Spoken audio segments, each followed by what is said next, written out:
마태복음 10장 29절 말씀입니다. 함께 한번 읽어보도록 하겠습니다. 함께 마태복음 10장 29절 함께 한번 읽겠습니다. 참새 두 마리가 한 아사리온에 팔리지 않느냐? 그러나 너희 아버지께서 허락하지 아니하시면 그 하나도 땅에 떨어지지 아니하리라. 한 번 더 읽겠습니다. 참새 두 마리가 한 아사리온에 팔리지 않느냐? 그러나 너희 아버지께서 허락하지 아니하시면 그 하나도 땅에 떨어지지 아니하리라 말씀을 바탕으로 할 건데, 오늘 이제 말씀 이야기 제목은 인생 노답이라는 제목입니다. 노답이 무슨 의미인지 아시죠? 예, 답이 없다. 참 요즘 같은 시기가 답이 없는 시기인 것 같은데, 여러분들에게 노답인 순간이 언제였습니까? 아마 사람마다 다를 거예요.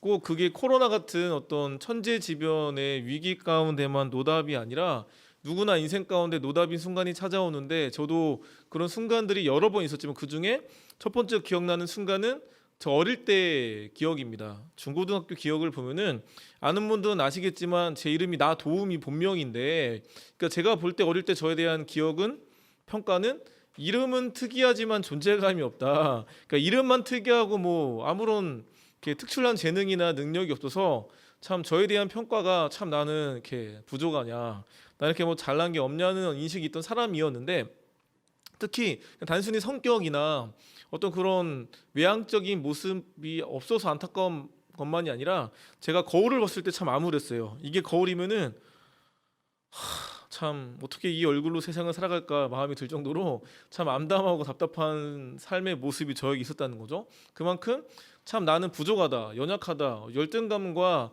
좀 자신감이 없는 존재가 저였는데, 이런 제가 또 당연히 중고등학교 시절을 보내면서 두 번째 저에 대한 어떤 노답인 순간이 찾아왔던 게 언제면은 고3 수능 끝나고 대학을 앞두고 나는 시기가 저에게 있어서 인생 노답인 순간이었어요.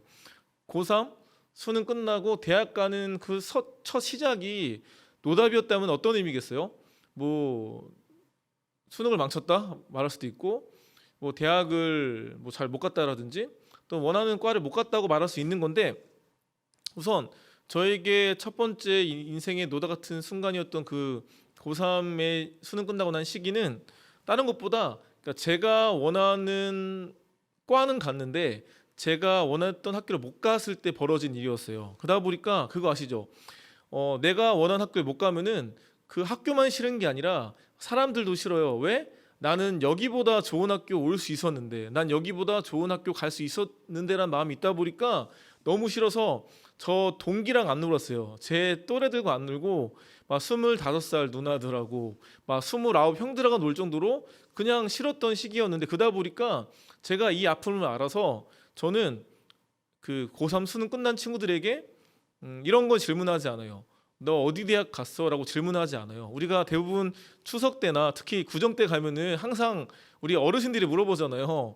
너 어디 대학 붙었니? 무슨 과 갔니? 물어보지만 어쨌든 어느 대학 갔냐고 물어보는 게 물론 궁금해서 물어보는 거지만, 그때 당시에 그 질문을 받는 건 엄청 좀 부끄럽거나 때로는 참 막막한 질문일 때가 있거든요. 노답 같은 질문인데, 그러다 보니까 저는 그런 질문 안 해요. 그럼 뭐라 말하냐? 대학을 안 물어보고 과만 물어봐요. 누구야 이번에 수능 갔을 텐데 뭐 어떤 과 갔어? 그러면 애들 중에 저는 과밖에 안 물어봤는데 이렇게 눈빛이 흔들리는 애들이 있어요. 눈빛이. 그러면은 제가 알죠. 이미 그 아픔을 알기 때문에 안심을 시켜요. 있잖아, 나는 너의 그 학교가 궁금한 게 아니야. 나는 너의 과만 궁금해. 과만 말해줄래? 그러면 애들 중에 이제 안심을 하고 그렇구나 하면서 이제 저 사회복지, 저 뭐 어디 학교 무슨 유아교육과, 저 뭐 또 간호학과, 뭔가 이제 과를 말해주는데 걔 중에 알죠. 저는 과밖에 안 물어봤는데 막 저 경희대학교 무슨 과, 저 뭐 중앙대학교 어디과, 저 고려대학교 어디과 말하면서 난 과밖에 안 물어봤는데 재수없는 대답을 하는 애들이 있어요. 저는 그게 궁금한 게 아니라 과만 궁금했는데 자기는 이제 학교가 마음에 드니까 어디 학교 무슨 과라고 아주 당당하게 말하는데, 저는 그 아픔을 알기 때문에 그런 질문을 하지 않는다. 저에게 그 노답 같은 순간들이 노답이었지만 어쨌든 그런 과정을 겪으면서 저와 비슷한 아픔을 겪는 분들을 알기 때문에 그런 질문을 하지 않고 여전히 과만 물어보고 살아가는데, 당연히 그런 시기를 그 원치 않는 학교에 다니다 보니까 어떻겠어요? 학교만 싫은 게 아니에요. 다 싫으니까 사람들과 안 어울리고 맨날 막 아싸로 뒤에만 앉고, 또 아시죠? 대학교 가시면 아시겠지만 그 3번 이상 빠지면 F거든요. 그러니까는 딱 3번만 빠져주고 4번 빠지면 F니까 딱 3번만 빠져주고 막 빠질 만큼 빠지고 뒤에 앉고 과제 낼 것만 내고 하면서 학교를 다녔는데 학교 계속 다니면서 뭐 6개월을 다니면서 1년을 다니면서 한 1년 반을 다니면서 계속 어떤 고민했겠습니까? 재수할까 반수할까 편입할까 고민했지만 고민만 하다가 시간이 1년이 지나고 1년 반이 지나고 1년 반이 지난 대학교 2학년 여름방학이 찾아온 거죠. 그러니까 그 시기에도 계속 고민했어요. 어떻게 할까? 근데 그 시기 가운데 제 인생에 그 고민들을 해결할 수 있는, 그러니까 인생이 노다 같은 순간 가운데 뭔가 답을 찾을 수 있는 하나의 경험이 있었는데 그게 보면은 여름방학이었던 거죠. 바로 대학교 2학년 여름방학에 수련회에 갔는데 그때 들었던 메시지가 저한테 꽂혔던 거예요. 그 메시지가. 그럼 그 메시지를 전하신 목사님이 누구냐? 혹시 그 북한 선교하시는 이상학 목사님 아세요? 그러니까 이상학 목사님이라고 이제 모퉁이도 선교회라고 북한 선교하시는 목사님이 계신데 이제 그분이 그때 강사였던 거예요. 근데 그분의 메시지가 왜 와닿았으면은 이제 본인이 이제 북한의 어떤 그 복음을 전하기 위해서 성경을 밀수해서 이게 중국을 통해서라든지 해가지고 북한에 전달하는 일을 감당하셨는데 이분이 중국을 가다가 중국에서 잡힌 거예요. 누구한테? 중국 경찰인 공안들한테. 그러니까 어떻게 하겠어요? 그냥 잡혀가서 그냥 뭐 너 왜 그랬니라는 그냥 뭐 말만 들었겠습니까? 끌려가서 내가 어느 기간 동안 얼마나 고문을 당할지 모를 정도로 꽤 오랜 시간 동안 본인이 고문을 당하면서 시간을 보냈던 거죠. 그러면서 막 알죠? 막 물고문, 막 전기고문, 빨개 벗겨져가지고 냉동창고에 집어넣고 내가 배설한 배설물을 할게 만들고 또 그 소방호스 알죠? 소방호스를 입에 꽂아가지고 물을 틀고 할 정도로 정말 말도 할 수 없는 어떤 고문을 당하고 풀려났을 때 본인이 어느 기간 동안 얼마 동안 고문당한지 모르지만 풀리고 나서 한동안은 본인 이름도 까먹고 본인 와이프의 이름도 까먹을 정도로 엄청 오랜 시간 동안 후유증이 컸었다는 거죠. 근데 이제 정신이 돌아오고 나서 이분이 했던 질문이 하나님께 왜 나한테 이런 고난을 당하게 하셨냐고, 왜 나에게 이런 문제를 겪게 하셨냐는 질문을 할 수밖에 없잖아요. 왜냐하면은 내가 놀러 갔다가 잡힌 게 아니라 내가 나쁜 짓을 하다가 잡힌 게 아니라 복음을 전하겠다는 과정 가운데 잡혔던 일이다 보니까 이렇게 선교가 잡힌 거다 보니까 이분이 하나님께 질문했지만 항상 알죠. 우리가 하나님께 뭔가 힘들 때, 답답할 때, 막막할 때 기도한단 말이에요. 하나님 이게 뭡니까? 이게 나한테 어떤 의미가 있습니까? 하나님 뜻이 무엇입니까? 질문을 하지만 우리가 항상 아는 것은 그분이 우리에게 내가 원하는 타이밍에 내가 원하는 방식으로 응답해 주진 않는다는 거죠. 항상 답은 나중에 오는데 이분도 하나님께 질문하고 물어봤지만 답이 없는 것 같은 순간들을 오랜 시간을 보낸 거죠. 그러다가 시간이 흘러서 이분이 다시 중국에 갈 수 있는 길이 열렸는데 갔을 때 길을 걸어가는데 중국에서 웬 중년의 여자분이 잘 모르는 여자분인데 말을 걸더래요. 그러면서 혹시 이삭이시냐고. 나는 그 여자분이 누군지 모르는데 자기를 알아보는 거예요. 나 이삭 맞다고. 그래서 옛날 얘기를 꺼내드려요. 그 몇 년 전에 그 당신을 고문했던 그 사건 기억하시냐고. 잊지 못한다고. 그러니까 내가 이런 겪은 문제를 알 수 있는 여자가 아닌 것 같은데 아는 거예요. 그러면서 그때 당신을 고문했던, 당신을 힘들게 했던 그 4명, 5명 그 사람도 기억하시냐고. 잊지 못한다고. 왜? 그때 정말 힘들었고 죽이고 싶었는데 차마 묶여가지고 때릴 수 없었다는 그런 고백을 할 정도로 너무 힘든 고문을 당했던 상황이어서 잊지 못한다고, 기억한다고. 근데 또 이런 질문 하시는 거예요, 여자분이. 근데 그 당신을 고문했던, 그 당신을 힘들게 했던 그 사람들 지금 어디서 어떻게 지내는지 아시냐고. 모른다고. 그렇죠. 뭐 헤어질 때, 풀려나고 집에 돌아갈 때 서로 뭐 명함을 주고받았겠습니까? 뭐 인스타 아이디 서로 주고받았겠습니까? 뭐 카톡을 주고받았겠어요? 전혀 모른단 말이죠. 명함도 모르고. 그러다 보니까 모른다고 했더니 그때 그 중년의 여자분이 했던 말이 그때 그 당신을 힘들게 했던 그 4-5명 중에 3명이 지금 하나님께 돌아왔다고. 그런 너무 놀라운 고백을 해주시는 거예요. 그 말을 듣고 이분이 했던 말이 하나님, 내가 고문당함을 통해서, 내가 고난당함을 통해서 한 영혼이라도 구원받을 수 있다면 나 다시 고문당하겠다고. 다시 말하겠습니다. 내가 고문당함을 통해서 한 사람이라도 다시 한번 구원받을 수 있다면 다시 고문을 기꺼이 감수하겠다는 고백을 하시면서 했던 얘기가 그 어떤 고난도, 그 어떤 고통도, 그 어떤 문제도 우리는 이해할 수 없지만 그분의 뜻이 있다. 고통 속에서도 그분의 어떤 마음과 계획이 있다는 메시지를 하시면서 이제 오늘 읽었던 말씀을 하셨던 거예요. 함께 오늘 읽었던 말씀 다시 한번 읽어보도록 할게요. 마태복음 10장 29절 말씀 함께 한번 읽겠습니다. 시작. 참새 두 마리가 한 아사리온에 팔리지 않느냐. 그러나 너희 아버지께서 허락하지 아니하시면 그 하나도 땅에 떨어지지 아니하리라는 말씀을 이제 하시면서 그 본인의 삶에 있었던 고문과 고난과 이 말씀과 연관을 지으시면서 결국은 그분의 어떤 목적과 계획이 있다는 메시지를 하셨던 거죠. 사실 오늘 말씀에서 참새 두 마리가 한 아사르온에 팔린다는 거는 요즘으로 따지면은 우리가 길거리에서 붕어빵 사 먹고 길거리에서 닭꼬치 사 먹는 것처럼 먹거리에 불과했던 게 이런 참새래요.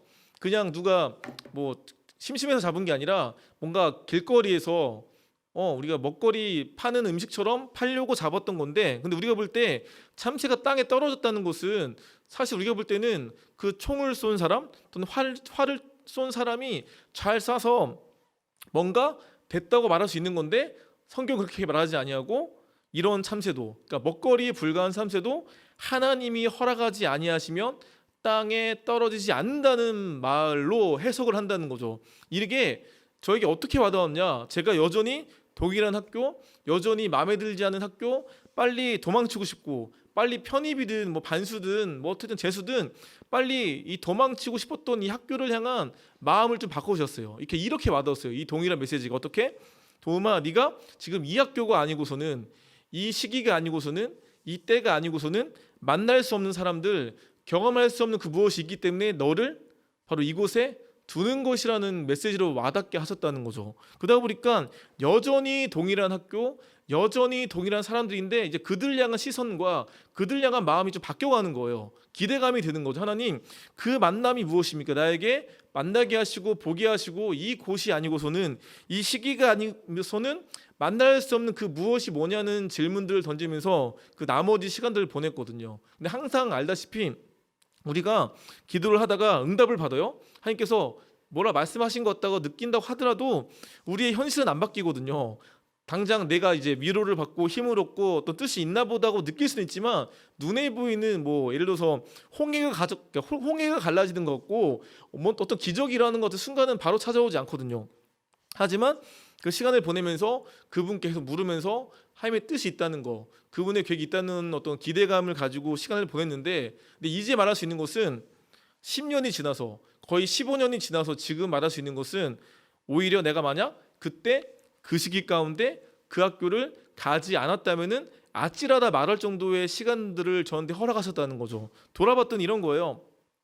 제가 지금 이제 처음 쓴 책이, 지금이 감사하게 여러 공조도 있지만 처음 제 이름으로 처음 쓴 책이 난 너의 도움이라는 책이에요. 제목이 뭐라고요? 난 너의 도움이야라는 책인데 사실 엄청 오그라들어요. 왜냐하면은 뭐 난 너의 도움이야 제가 말하기 좀 오그라들거든요. 근데 이거는 제가 지은 건 아니고 항상 출판사가 책을 제목을 지어주는 건데, 그 책을 처음 내준 분이 누구면은 바로 그 학교에서 만나게 됐던 한 친구가 저한테 먼저 제안을 했어요. 요즘 내가 뭐 형 책을 보니까, 아니, 형의 어떤 페이스북에 올라가는 글을 보다 보니까 와닿는다. 내가 책을 내줘도 될까라고 먼저 제안을 해줘가지고 책을 내게 됐던 거고, 첫 번째로. 그리고 두 번째로 제가 지금이야 감사하게 또 여러 지역들 가운데 여러 또 집회들 가운데 불러주셨지만 제가 처음엔 누가 불러주셨겠어요. 누군지도 모르는데. 근데 저를 처음 세워준 바로 2014년 1월 달에 저를 처음 세워준 한 작은 수련회가 있는데, 그 수련회도 누구면은 바로 그 학교 다니면서 만났던 아는 형이 하는 수련회에 처음 불러줬고, 그게 계기가 돼가지고 하나 둘 셋 이어서 가게 됐던 것처럼 그 하나하나가 그때는 나한테 흑역사고 낭비되는 순간이고 의미 없는 순간 같은 거라고 생각이 들었지만 그게 아니구나. 그때는 몰랐지만 지나갔더니 이 모든 것 가운데 그분께서 꼭 만나게 하실 사람들, 경험하게 원하는 그 무엇이 있기 때문에 나를 그 자리에 두는 거라는 깨달음이 들었고, 또 하나 더 말씀드리면은 요즘에 이제 많은 청년들과 청소년들이 많이 좋아하는 위러브라는 팀이 있습니다. 뭐 시간을 뚫고 뭐 낮은 곳으로 뭐 공감하시네 등등등 많은 우리 청년들과 다음 세대가 좋아하는 그런 노래들과 찬양들을 만드는 팀이 있죠. 근데 그 팀이 저랑 그 많이 자주 만나고 얼마 정도 만나고 하고 이렇게 요즘에 코로나로 힘들지만 얼굴 보는 사이가 됐는데 사실 그 위러브는 그러니까 위러브랑 저는 원래 아는 관계가 전혀 아니었어요. 왜냐하면은 걔네들과 저가 학교 원래 달랐고 전혀 무관한 관계인데 어떻게 그 위러브란 애들과 제가 그나마 관계성을 맺고 같이 뭐 어디야 울릉도도 갔다 오고 저 해남 밑에 있는 복일도도 갔다 오고 또 여러 지역도 여러 나라 같이 가게 됐던 것도 딴 게 아니라 바로 그때 그 학교에서 만났던 한 동생이 나중에 위러브 멤버가 된 거예요. 그래서 아마 다다음 주에 또 설교할 친구기도 한데 그 한 친구가 그 학교에서 만났고 나중에 위러브 멤버가 됐는데 그 친구가 나중에 위러브 그 대표랑 친구들한테 저를 소개해 준 거예요. 이런 형이 있다. 요즘에 귀한 사역하는 형이 있는데 하면서 추천해 주고 또 소개해 주다 보니까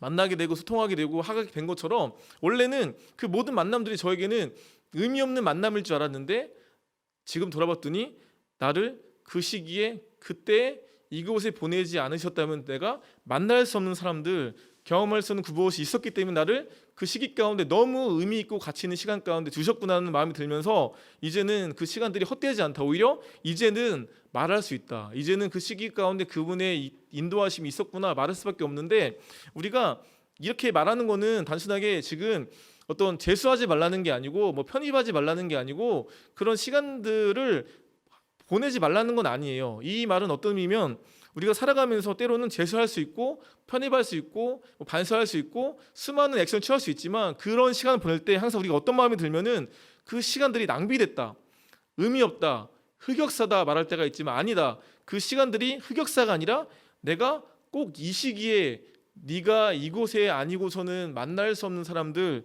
경험할 수 없는 그 무엇이 이곳에 있기 때문에 이 시기에 있기 때문에 너를 두는 것이라는 깨달음을 가지고 견디고 그 시간이 비록 6개월이라 할지라도 1년밖에 아니라는 시간이 할지라도 그 시기를 보내라는 거죠. 왜냐하면 우리는 인간이기 때문에 맞아요.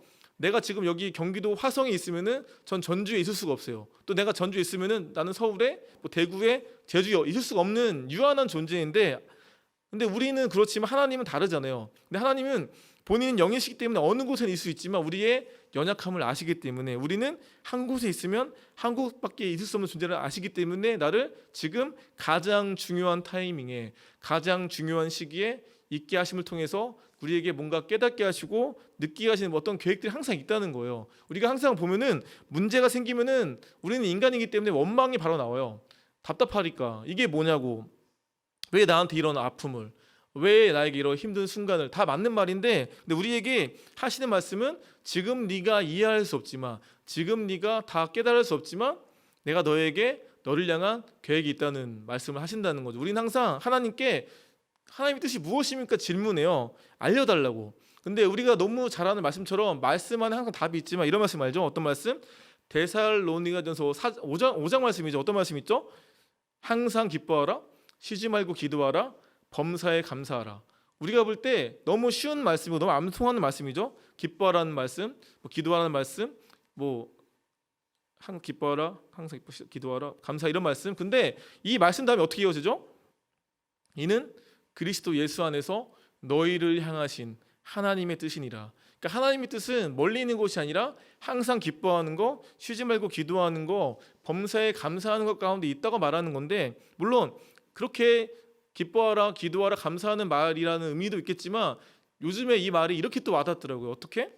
도움아, 네가 항상 기도할 수 없을 때, 항상 기뻐할 수 없을 때, 또 쉬지 말고 기도할 수 없을 때, 범사에 감사할 수 없을 때, 그때가 네가 볼 때 기도할 수밖에 없는 순간 또는 감사할 수밖에 없는 순간이겠지만 그때가 그 자리 가운데 나의 뜻이 거기에 있다는 식으로 와닿더라고요. 우리는 눈에 보이는 것으로 눈에 보이는 것에 의해서 이게 당장 벽이다, 뭐 문제다, 막막함이라고 평가하지만 그분은 우리에게 보이는 것으로만 평가하지 말고 그 이면에 우리가 항상 볼 수 없지만 나의 뜻이 거기에 있다는 것을 기대하면서 나아가라고 하시는데 제가 최근에 그리고 꽤 최근의 시간이라는 시간 동안 제가 힘들고 어려울 때 좀 뭔가 어떤 이런 인생이 노답이다, 막막한 순간 가운데 위로를 줬던 메시지 가운데 이런 말이 있어요.